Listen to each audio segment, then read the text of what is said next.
All right, let's talk about the element that builds our world and, well, pretty much everything alive in it. From diamonds to DNA, it all comes back to one key player, carbon. So let's get right to the heart of the mystery. Chemists have found literally millions of different compounds that have carbon in them. That number just completely blows away the number of compounds for any other element. I mean, think about it. The fuel in our cars, the food we eat, the very cells in our bodies, were built from carbon compounds. So what is it? What makes this one element so incredibly special? Well, the answer isn't some kind of magic. It's just really, really cool chemistry. And it all boils down to two incredible properties that the carbon atom has. You can honestly think of them as carbon's two superpowers. Okay, here they are. First up is catenation, which is just a fancy word for carbon's amazing ability to link up with itself over and over again to form long, super strong chains. The second superpower is tetravalency. This one's simple. Every single carbon atom can form 4 bonds. 4. It's this combination, this 1-2 punch, that just unleashes carbon's insane potential to build.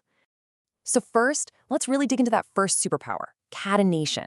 We're going to see how it basically turns carbon into the ultimate molecular Lego set. So what is catenation, really? It's just this unique talent carbon has for forming bonds with other carbon atoms. Now, other elements can kind of do this, like silicon, but nobody, and I mean nobody, does it as well or forms chains that are as stable as carbon. Carbon linking to carbon is the absolute foundation of all organic chemistry. And here's the real kicker, the strength of these bonds. The connection between two carbon atoms is incredibly tough and stable. That means you can build huge, complex molecules and they won't just fall apart. It's the secret sauce that allows for the complexity of life itself. Check this out. This is catenation in action. You start with methane, that's just one carbon. Link a second one on and bam, you've got ethane. Add a third, you get propane. A fourth gets you butane. You can literally see the chain getting longer, one carbon at a time. Okay, this is where it gets really interesting. Catenation doesn't mean everything has to be in a perfectly straight line. What happens when the atoms decide to, take a turn? Let's go back to butane.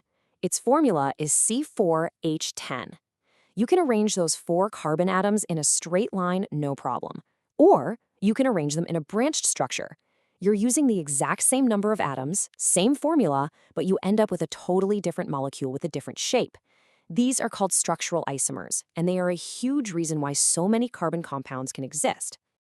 And it doesn't stop with chains and branches. Carbon can also loop back on itself to form these incredibly stable rings. What you're looking at here is cyclohexane. 6 carbon atoms have linked up to form a perfect ring, opening up a whole new dimension of possible shapes for molecules. All right, superpower number 1, catenation, check. Now let's move on to superpower number 2, tetravalency, and see how this adds a whole other layer of possibilities. Tetravalency sounds complicated, but I promise it's not. It just means that a carbon atom always wants to form 4 strong connections, or covalent bonds. It's like each carbon atom has 4 hands, just waiting to grab onto other atoms and build something new. And this rule of 4 creates a really important split. In some molecules, which we call saturated compounds, all the carbon atoms are just holding hands with single bonds. But in others, called unsaturated compounds, the carbons have to share double or even triple bonds with each other to make sure everyone still has 4 connections. Let's actually try building one of these. We'll make ethane. So step 1, you take 2 carbon atoms and link them with a single bond. Okay, easy enough. Now remember the rule of 4? Each carbon has used one of its 4 hands, so it has 3 left. So step 2, we just fill in all those empty spots with hydrogen atoms. And voila, there you have it, the final finished structure for ethane.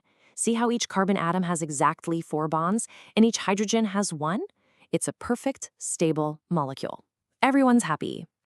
But what happens if you don't have enough hydrogens to go around? Let's look at ethene, C2H4. To make sure that rule of 4 is still followed, the 2 carbon atoms have no choice but to form a double bond between them. This is the signature move of an unsaturated compound. Now, this is where the world of carbon just explodes with variety. Because tetravalency means carbon doesn't just bond with itself or hydrogen, oh no. It happily bonds with oxygen, nitrogen, chlorine, all sorts of other elements. And when these other atoms attach to a carbon chain, they form what we call functional groups. And these groups are game changers. They give the molecule a totally new identity. Slap an OH group on there and poof, it's an alcohol. Add a COH group and now it's an acid. So, with millions of possible molecules, you'd think naming them all would be complete chaos, right? Well, because carbon is so logical, chemists came up with a really logical system for naming them too. The system is called nomenclature, and it's actually pretty straightforward. First, you just count the carbons in the longest train. That gives you the root name, like meth for 1, eth for 2, or prop for 3. Second, you look for any of those special functional groups we just talked about. And third, you just add a prefix or a suffix to the name to show what that group is. That's really it. Here's a perfect example. A molecule with 3 carbon atoms is going to have the root name propane. Now, if it has a ketone functional group, we add the suffix -one. So propane plus -one gives you propanone. See? It's like a simple little math problem. It's beautifully logical. So let's bring this all home. This mind-boggling diversity of carbon compounds, all these millions of molecules, it's not an accident, it's not random. It's the direct result of carbon's 2 superpowers, kitination and tetravalency, and the clear, logical rules they create. Which really leaves you with a final thought, doesn't it? Carbon is the ultimate builder. It has constructed the entire living world. So, knowing its rules and understanding its power, the real question is, what incredible new things are we going to build with it next?